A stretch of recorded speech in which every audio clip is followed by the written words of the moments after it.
Okay, so before I jump into this video, just a little bit of housekeeping, so to speak. First of all, I just want to thank everyone who has subscribed to this channel. It's great to see the growth happening to the channel, and it just means it gives me encouragement and helps me to come back and do more videos. Also, thank you so much to the people who have supported me through memberships and buy me a coffee. As a little channel with barely over 1,000 subscribers, I pretty much don't earn anything off this channel.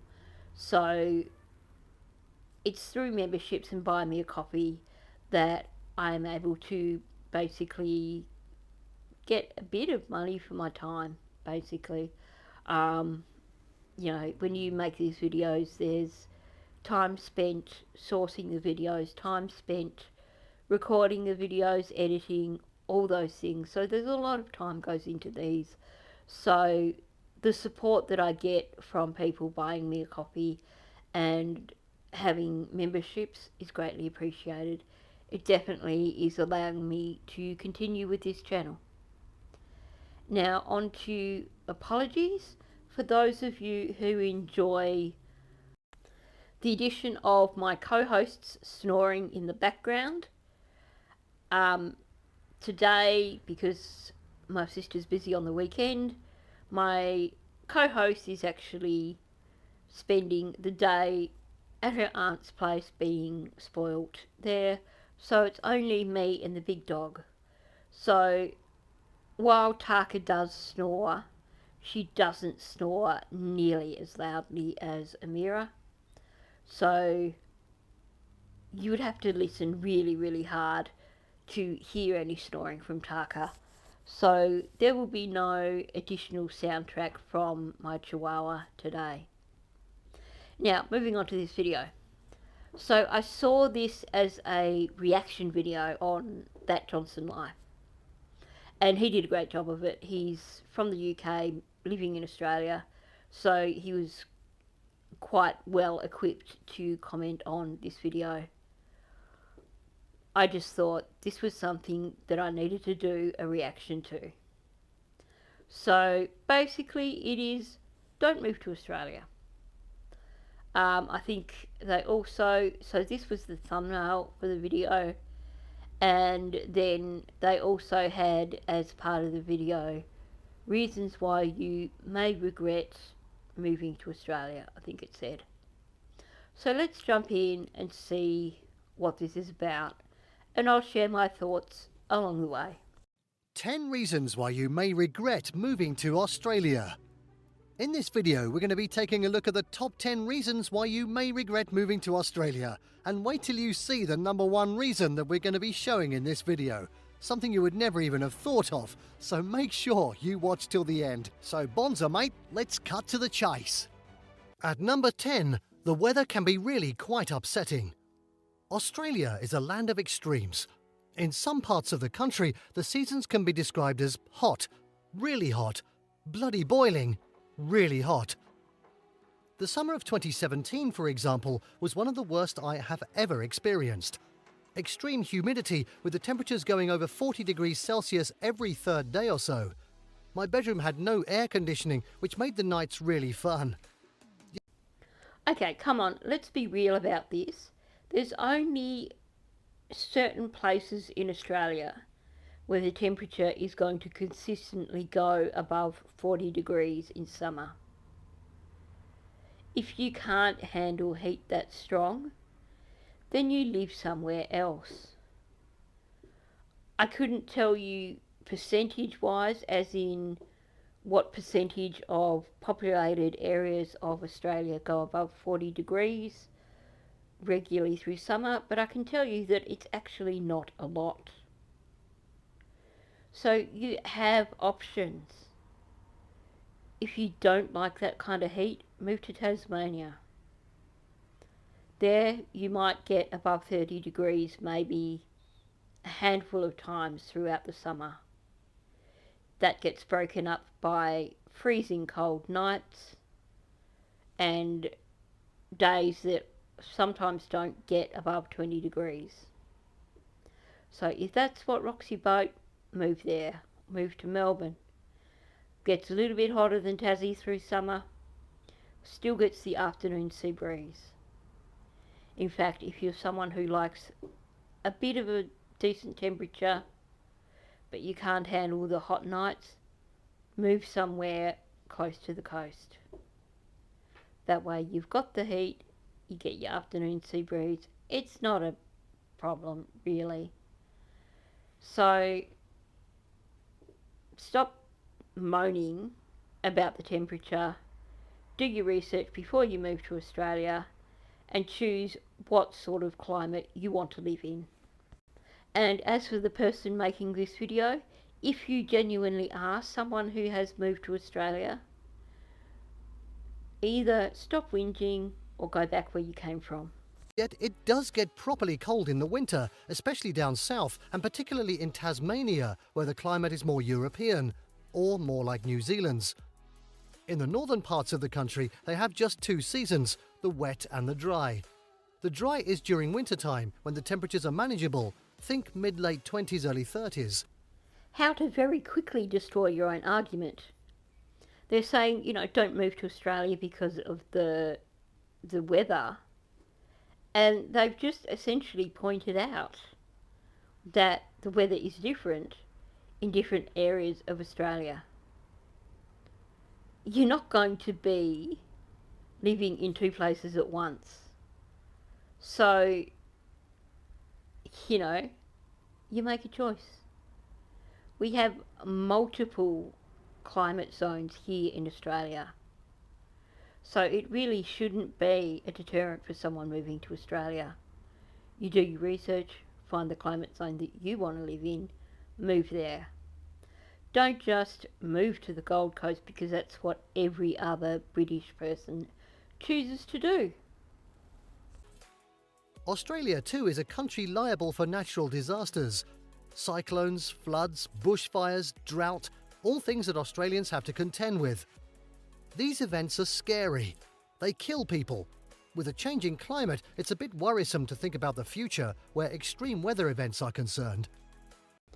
Okay, so in the north of Australia, you do see a lot of cyclones during cyclone season, but only a small number of those cyclones make landfall, and most of the time they're not overly damaging. Not only that, there's such good warning systems now that chances are you're going to survive a cyclone. Also, building codes mean that in terms of damage, it tends to be not so bad. If you're afraid of cyclones, move to somewhere in the southern part of Australia. That's a no-brainer. Now, in terms of other weather extremes, floods, bushfires, etc., have a look at the rest of the world, people. It happens everywhere. We have minor earthquakes, nothing that causes a loss of life. If it causes damage, you barely even know about it. Certainly nothing like what you would see in places like Japan, United States. We don't have tornadoes. Yeah, we have a lot of issues with bushfires and stuff. But if you're moving to a suburban area, you're going to be pretty safe. Now, if you move to somewhere like Tasmania, where a large amount of the land is covered in bush, then yeah, there's always a risk that you may be close to a bushfire at some point in time. But bushfire deaths in Australia have been fairly minimal. And let's call a spade a spade. For the most part, people who move to Australia move to places like Sydney, the Gold Coast, Brisbane. These inner city suburban areas.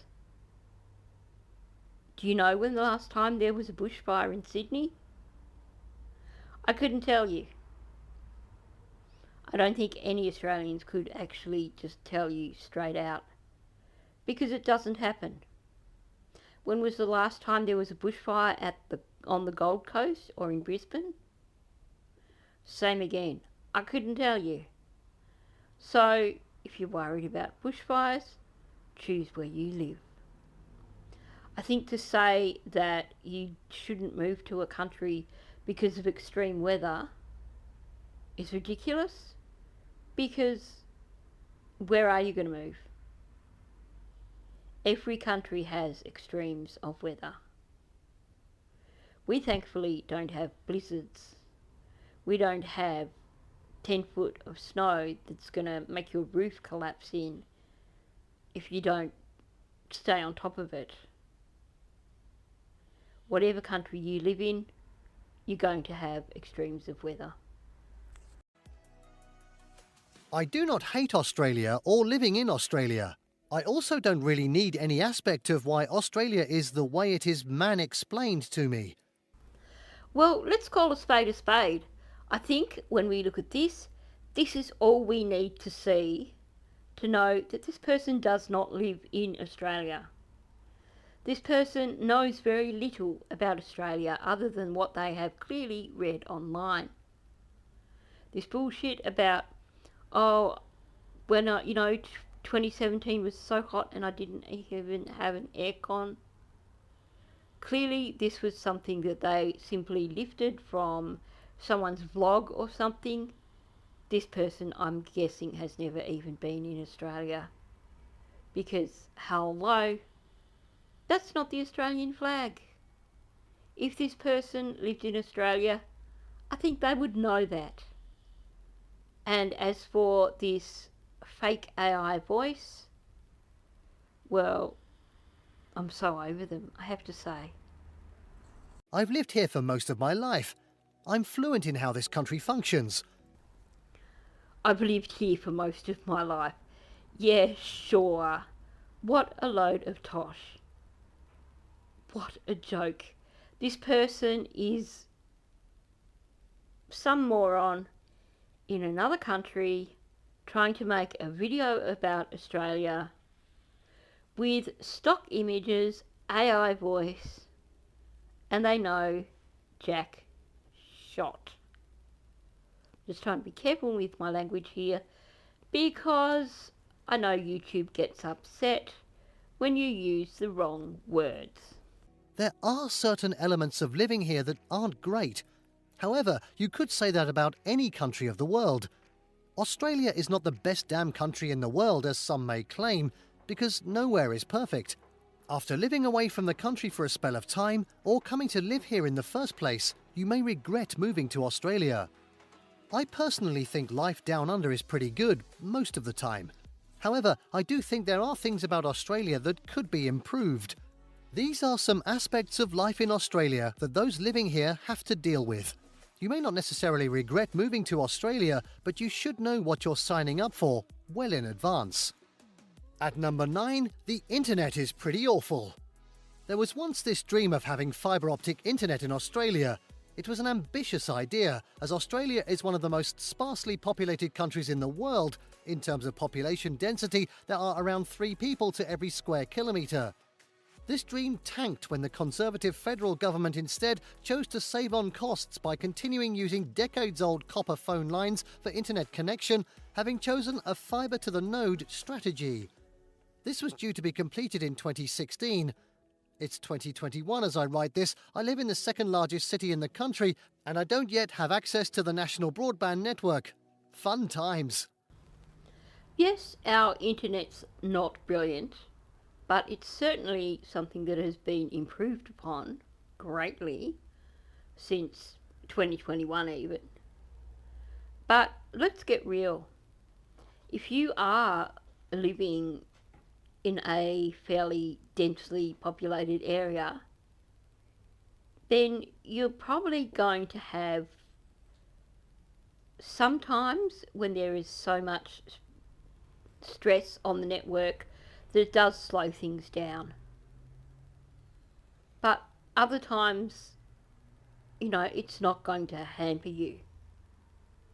I don't know if there's a difference between like a landline type internet setup or Wi-Fi via your phone.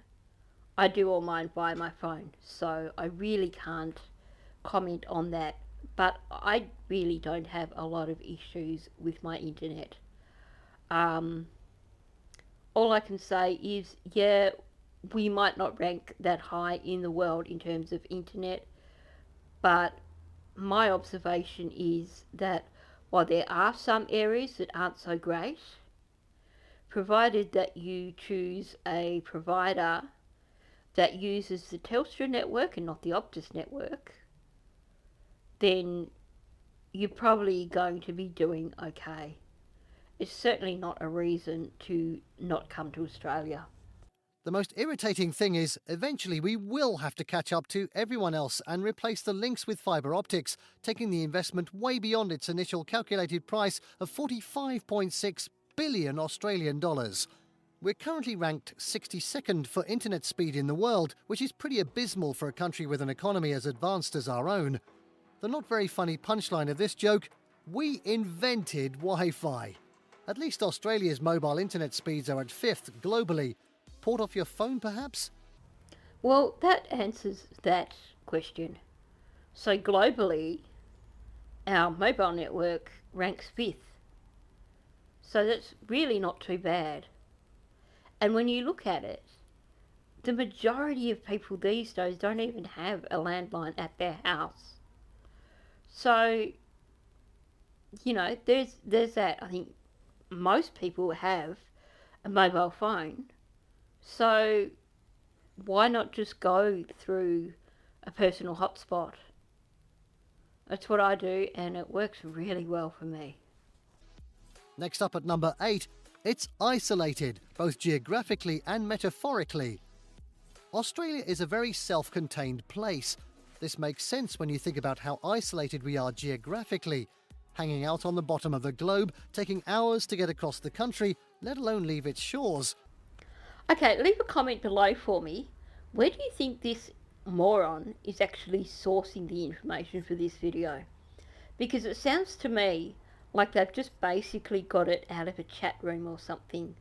Maybe it's out of a subreddit where people have made comments like, well, I've lived in Australia all my life and blah blah blah.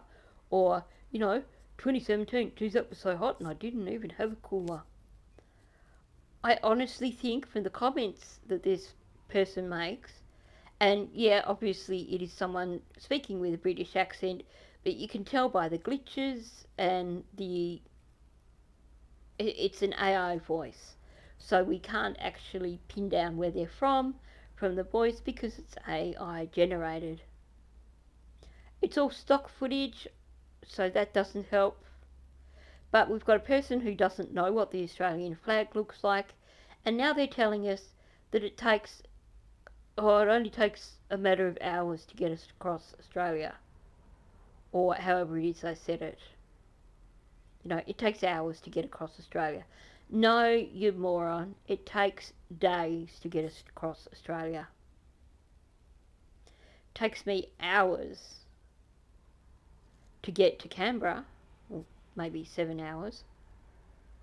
Doesn't take me hours to get across the country. Probably take me well over a day's driving to get to Sydney. If I wanted to head further north than that, it's going to take days. This sense of isolation is perpetuated by our media. Commercial networks don't give nearly as much airtime to world events, depending on where in the world it's taking place, tending to report mostly on what's happening within the country's borders.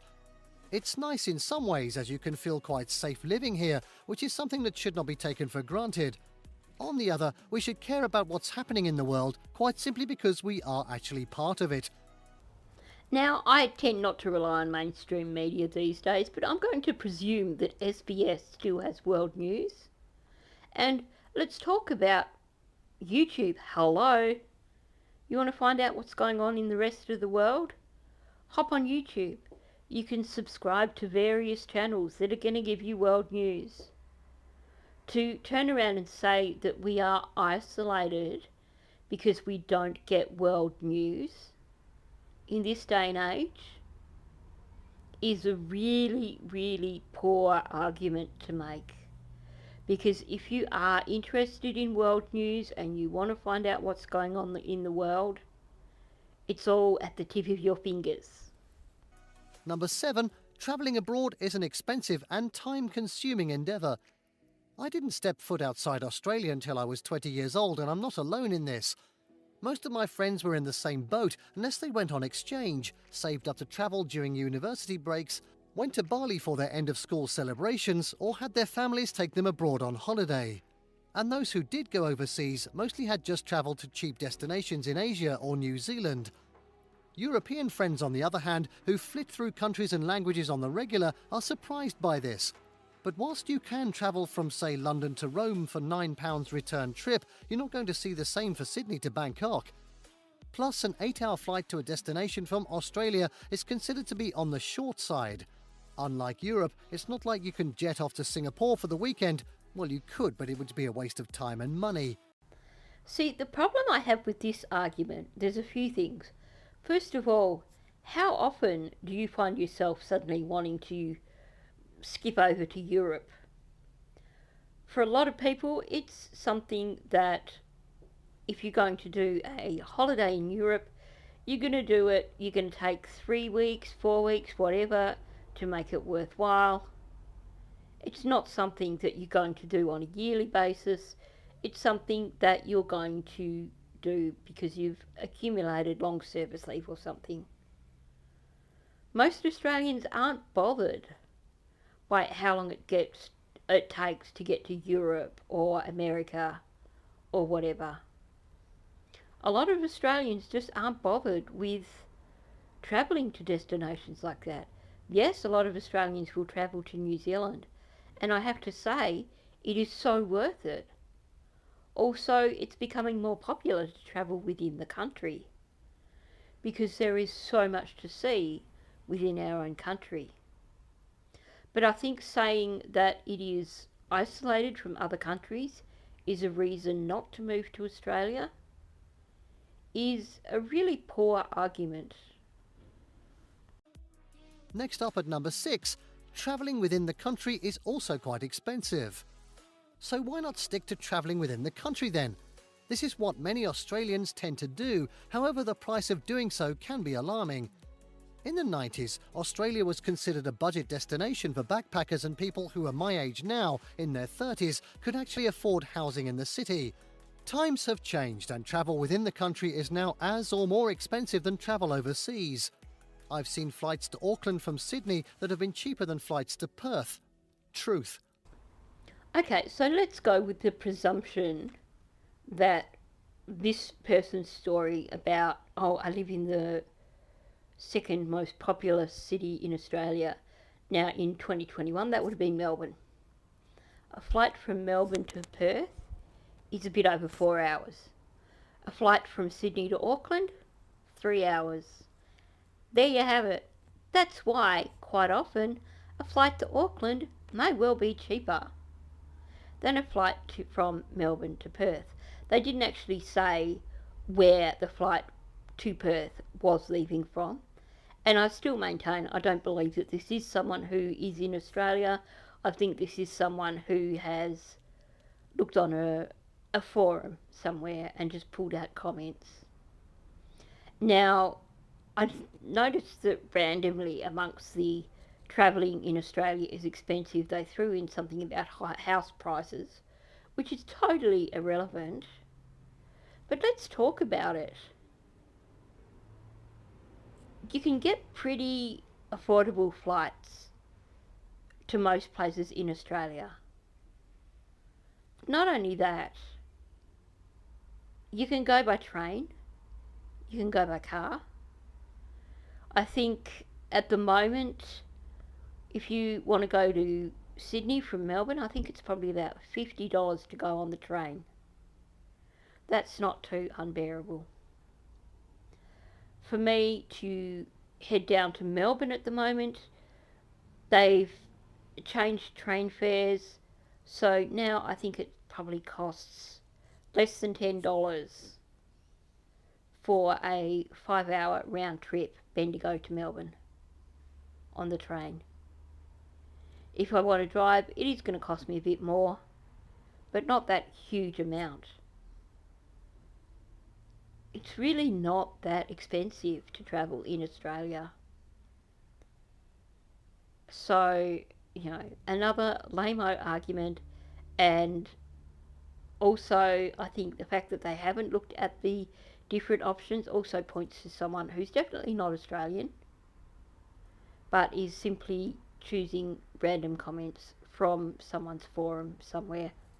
Moving on to number 5, our public transport infrastructure badly needs work. Another oft-discussed government dream is the placement of a high-speed train up Australia's east coast, linking Melbourne to Brisbane with Sydney and Canberra in between, much like the Shinkansen in Japan. A high-speed rail could be a wonderful solution, enabling population to spread out beyond the big cities, revitalising communities up and down the coast. For now, it's a very expensive pipe dream that doesn't look to happen within this generation. In the bigger cities, governments are throwing money at large-scale infrastructure programs, but they're throwing it at our roads rather than public transport. Take the WestConnex in Sydney, an ambitious 8-kilometre-long tunnel that's causing one headache after another. Yeah, there's the light rail as well, but that's had its issues too. Melbourne too has invested billions in recent road transport projects.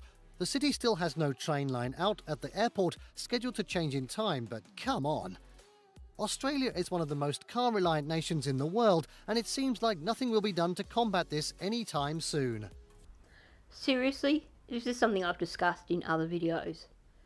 Compared to many other countries, our public transport is actually pretty damn good. Yeah, it's a pain in the ass trying to get to Melbourne Airport, and there does need to be a direct train link, and that's something that keeps getting put on the back burner. But at the same time, there's just plenty of infrastructure happening, and you're never going to have it absolutely spot on when it comes to public transport, no matter what.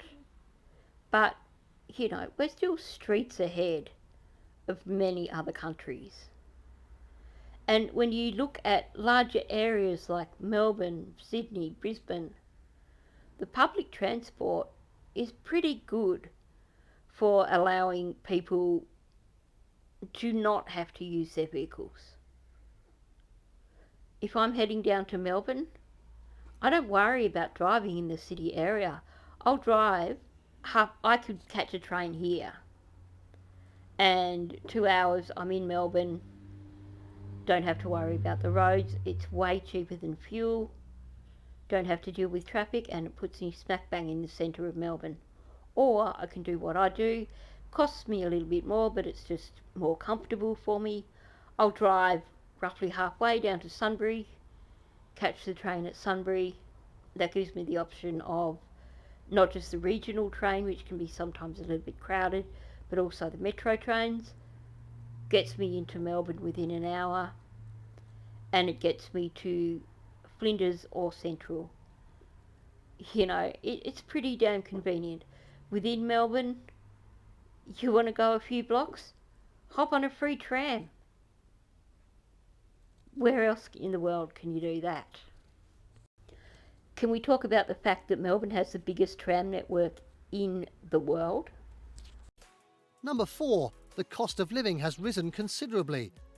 Australia's booming economy has had its drawbacks, with the cost of living rising considerably over the last couple of decades. The median house price in Sydney has been $1 million Australian dollars for years, finally dipping this year.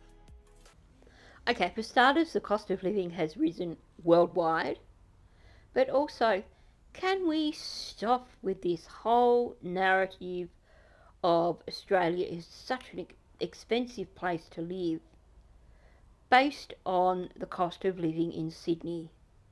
Because that is the most expensive place to live in the entirety of Australia. it is not representative of the rest of Australia. And yet, people pull it out every time they're trying to make an argument about how horrible Australia is. Look at the cost of living. You can't afford to buy a house in Sydney. No, maybe most people can't afford to buy a house in Sydney, but there's plenty of other places in Australia where they can. Young adults find themselves having to live at home well beyond the length of time that both they and their parents find tolerable in order to survive. There's a very real chance we are heading into recession, which we were lucky enough to avoid during the global financial crisis of 2008. There are interesting and unnerving times ahead for sure, enough to perhaps make you regret moving to Australia. And once again, the cost of living crisis is a worldwide thing. It doesn't matter where you live. Yes, if you think you're going to move to Australia and you don't have a prospective income, then that could be a concern. Maybe in this economic climate, if you've got a good permanent position, maybe you don't want to leave that and move to another country. But to say that, well, you know, we're going into this cost of living crisis, so you shouldn't move to Australia. Australia's not unique in that. From what I'm hearing in the UK, in terms of heating, that's something that a lot of people are struggling with cost-wise in the UK. And that's more concerning because you've got places in the UK that get damn cold through winter. And now, number 3, racism. Well, it's here, but then it's everywhere. Hello to the elephant in the room. Is Australia racist? It's a bit of a tough question to answer. I would say yes, there are racist people in Australia, yet there are also many people living here who are friendly and inclusive. It's not really fair to paint an entire country with one brush, especially when many other countries are also prone to similar crappy behaviour. I can only really use my own experience as an example. I'm a dinky-die Aussie born and bred, going back generations on my dad's side. I'm 100% fluent in Strine, and I'm sitting here typing this out in my tracky dacks and Ugg boots. I'm also not white. My skin is a lovely honey brown colour. My ethnic background? Why, it's none of your business, so don't even ask. But I do regularly get asked where I come from, and sometimes get told to go back to wherever that is. Like I said, I was born here, so confusing much? There are racist people in Australia, sure. They're everywhere and probably enjoying their time in the light at the moment. I think a lot of it has to do with the aforementioned isolation, a fear of the unknown and rapid change. Australia has changed a lot recently. The world has, really. But just a tip in general, if you start a sentence with, "I'm not a racist, but," you've probably already lost the argument. Okay, no matter what country you live in, there's going to be an element of racism. People are scared of what they don't know or don't understand. But without naming other countries, there's far less racial hatred here in Australia than there is in certain other countries. I certainly wouldn't put it forward as being a reason not to move to Australia because, like I said, considering some other countries and the sort of things that happen because of racial hatred in other countries, it's probably one of the better options. So it certainly shouldn't be a deterrent for someone moving to Australia. Yes, a lot of these things that this person has talked about are issues to some extent in Australia. But if we look at it globally, a lot of these issues are quite minimal in Australia compared to other countries. Number 2, Australian politics kinda suck. If you're even slightly into politics, you'll either find Australian politics the most interesting thing ever, or a cause to cry into your pillow every night. 12 years ago, with the election of Kevin Rudd and his Labour government, it certainly felt like good things ahead. We survived the global financial crisis. We were going to get super fast internet. We were enjoying an age of affluence. Life in Australia was pretty sweet. Then things fell apart. Rudd's popularity drastically fell and he was replaced by our first female Prime Minister, Julia Gillard. Say what you want about Gillard, without resorting to misogyny, thanks, but she pushed through more legislation than any other PM in Australian history. From 2013, the opposition coalition government played musical chairs with the Prime Minister's seat, giving us 3 more PMs in 5 years. They shockingly won the most recent election despite having a pretty piss-weak climate action plan, wasting money on a plebiscite to legalise same-sex marriage, committing constant human rights violations in offshore detention centres, and approving a coal mine in Queensland that would cause severe damage to the local biodiversity and harm the already endangered Great Barrier Reef. I could go on, but it wouldn't be good for my blood pressure levels. Oh, but they pulled the budget back into surplus apparently. Yep, that would be great if we were talking about running a business, not a country. In general, we seem to be moving backwards as a country rather than forwards. Ironic when you consider our national emblem, which features an emu and kangaroo on it, animals chosen for their inability to walk backwards. Okay, I'm not going to get into a political debate here. Yes, we've got a pretty crappy bunch of politicians. But every country has that. To be honest, and I know this is probably going to have people come at me because it seems like even in Australia there are Trump supporters, but right now I would rather live in Australia than America in terms of politics. I think our politicians have less potential for damage than what you see in American politics, just for an example. Politics is not perfect anywhere in the world. And you know what? On a day-to-day basis, yeah, there are things that could improve my life if we had politicians who were a bit more proactive. But I think I live a pretty damn good life regardless of what our political situation is. So it's certainly not something that should be a reason not to move to Australia. We certainly don't have laws that infringe on people's choices, which are starting to be introduced in certain other countries. Like I said, I'm not going to get into a political debate here. It's always a slippery slide when you start talking politics. So I'll leave it at that. And finally, at number 1, the treatment of the First Nations population could be a lot better. It is or should be well-known knowledge that the treatment of the Indigenous population by the British was horrendous. Families were ripped apart through attempts of assimilation, which led to the stolen generations, where children were forcibly taken from their families, some never to see each other again. Culture was decimated. There were massacres of First Peoples and the spread of European disease within communities. It's awful history. Much of this is living memory, with many Aboriginal Australians living today still having memories of life on missions operating as recently as the late 60s.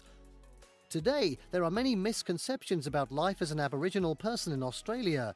Some mistakenly believe that the First Nations peoples received government handouts. Sorry, not true. In fact, the federal government spends more money per head on non-Aboriginal people. There are many Australians who identify as being Aboriginal or Torres Strait Islander. However, asking them how Aboriginal they are or why they don't look Aboriginal is sadly common but extremely offensive. If someone says they are First Nations people, then they are. End of story. And for Australians of other backgrounds, interaction with Aboriginal cultures can be limited, which is sad. They're fascinating and ancient cultures that should be preserved and cherished. So if you happen to be an Australian Aboriginal or Torres Strait Islander, but you're not from Australia, because that's what this video is about, then you shouldn't move to Australia. That just is a really, really bad argument. Yep, we have not treated our Aboriginal population well at all historically, and there's still a lot needs to change.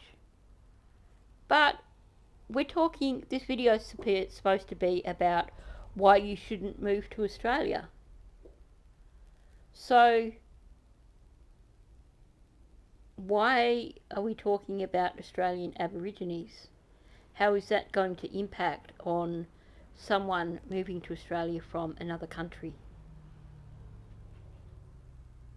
I don't get the connection here at all. This is just someone has gone and looked for whatever negative things they could find about Australia, and it really doesn't show at all solid reasons as to why, if you move to Australia, your daily life is not going to be all that great. Yes, like I've said, things aren't perfect with our Australian Aborigines, but that doesn't impact on most people's daily life. Our state of politics doesn't impact greatly on people's daily lives. We still have free healthcare. We still have a pretty good education system. We still have a pretty good public transport infrastructure. There's a lot of really good reasons why someone should move to Australia. Most of the arguments given here have nothing to do with why someone should not move to Australia. I'll give you that for starters. Anyway, that's my little rant, and yes, I know those people on the screen are not Aboriginal or Torres Strait Islanders. That's why I chose that image, just to show the absurdity of this video. So thanks for listening. If you're new to my channel, please subscribe, and also please leave a comment below and hit the like button. And I'll catch you in the next one.